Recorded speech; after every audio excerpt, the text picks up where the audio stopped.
transaction. All right, welcome back everyone. Thank you again both for your patience and for your flexibility, Scott, for being able to be here earlier than first thought. We appreciate that very much. We've had a number of people not be able to be with us, so it's great that you've been able to move forward. As I've mentioned throughout the day, submitters today have 5 minutes to speak to their submission.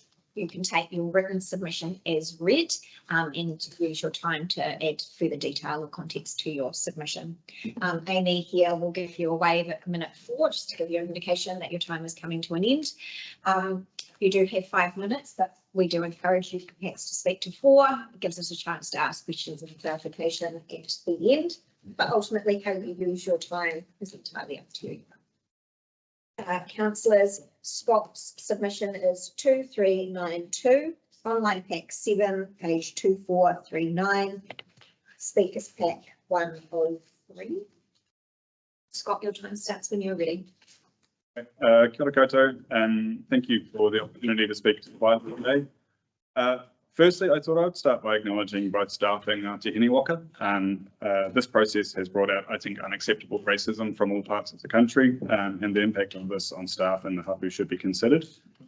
No one should go to work and have to read through this. No one should be trying to stand up for their whenua and have to be subjected to this. I would encourage the councillors to consider how they support staff and hapu through this process. It has gotten to a point that I don't think any of us probably expected it would have gone to.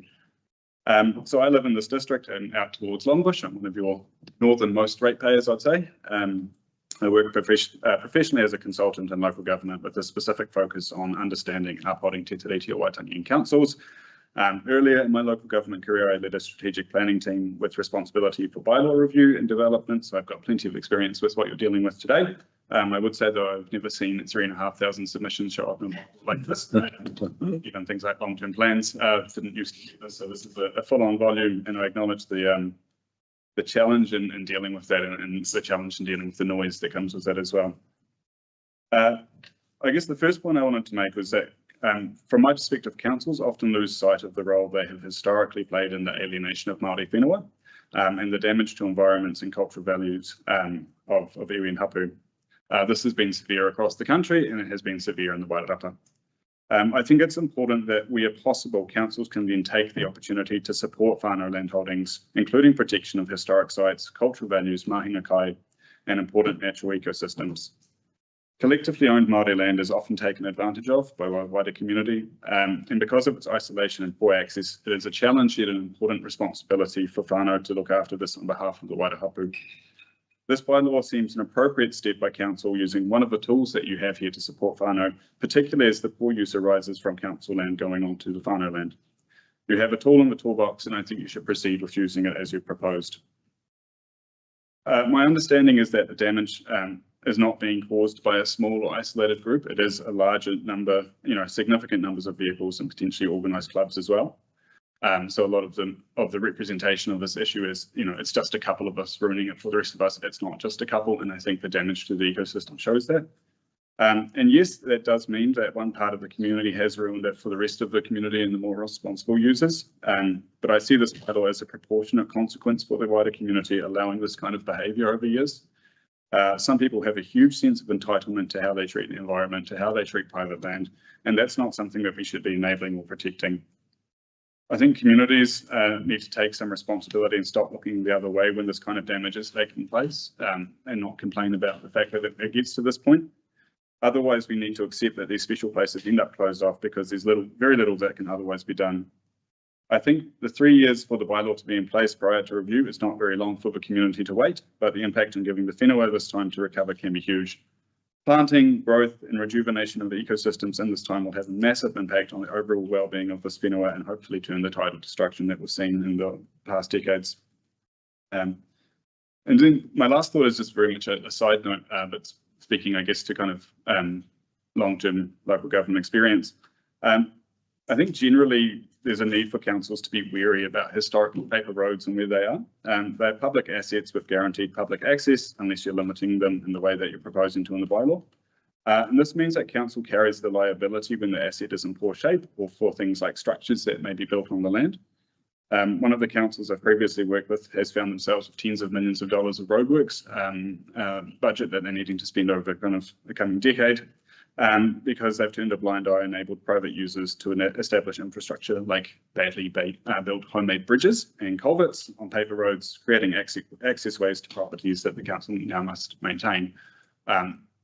I guess all I'm encouraging there is consideration that it's not a Wild West, no man's land. You are responsible for what happens on it, and that can have consequences, right, that you have to be. So a bylaw like this, you have a case that you're wanting to do that for with the whenua next door. There might be other reasons that you might want to use a bylaw like this in future. That's everything from me. Happy to answer any questions. Thank you very much, Scott.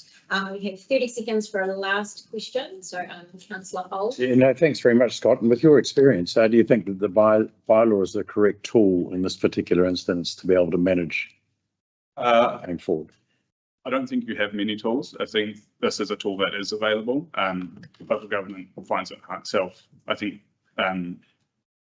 finds it quite hard to regulate these sorts of spaces. So yeah, if your legal advice is that this is the bylaw is a functional tool, and I think it's one of the few that you do have to use. Yeah.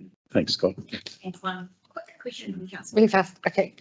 So yes, because you work in bylaw as well, you've probably heard a lot of the what we've been told, which is that we, you know, that we are putting ourselves forward for legal to end up in a legal situation. And I just wanted to know what your thoughts are with this being one of your specialties. I think you potentially are, and that any council that ever makes a bylaw that certain parts of the community potentially are putting themselves into risk. I mean, the recourse here is a judicial review, which is expensive. So I would wonder who was going to take that. You have obviously taken legal advice and professional advice along the way to get to this point. So I think you have taken, you know, your due diligence as councils under the Local Government Act to consider the issues, to consider the options in front of you. I think the judicial review process would be looking at the process by which you've made the bylaw. And as far as I understand it, you have undertaken a good and thorough process. So I can't imagine you being that exposed. I think that you see a lot of people get quite stroppy about particular outcomes, but that is not a reason to not do things. This isn't a majority rules kind of conversation. This is about, you know, that's consultation, it's taking people's feedback on board. I think you'd always think to these with an open mind, but you have to make a decision at the end of the day, and you have the parameters of the Local Government Act to do that. Thank you very much for your time today, Scott. And again, thank you for your flexibility to come in earlier. We do appreciate it very much. Your written and verbal submission will both form part of our deliberations moving forward. So thank you. Thank you. Well done.